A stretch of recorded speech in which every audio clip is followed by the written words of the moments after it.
7th மந்த்லேருந்து குழந்தைக்கு வந்து நம்ம காம்பினேஷன் ஃபுட் கொடுக்கலாம்.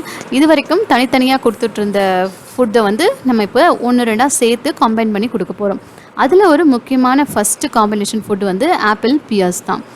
ஆப்பிளும் பேரிக்காவும் ரொம்ப நியூட்ரிஷியஸ், குழந்தைக்கு எவ்வளோ நல்லது, எந்த அலர்ஜிக் ரியாக்ஷனும் கொடுக்காதுன்றதெல்லாம் நம்ம முன்னாடியே இந்த தனித்தனியாக போட்ட வீடியோவில் பார்த்துருக்கோம். இப்போ இதை காம்பினேஷனாக எப்படி கொடுக்குறதுனா, ரெண்டையும் தோல் சீவி கட் பண்ணிக்கோங்க. இட்லி தட்டில் ஸ்டீம் பண்ணி எடுத்துக்கோங்க.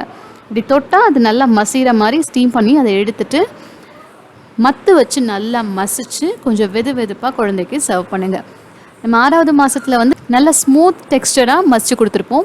இப்போ நீங்கள் வந்து அந்தளவுக்கு மசிக்க வேணாம், அந்த ஸ்மூத்லேருந்து ஒரு படி கொஞ்சம் டெக்ஸ்டரை வந்து லைட்டாக மாற்றி கொடுங்க. ஸோ ஒவ்வொரு மந்த் ஆக ஆக அந்த டெக்ஸ்டரை வந்து நம்ம அவங்களுக்கு பழக்கணும்.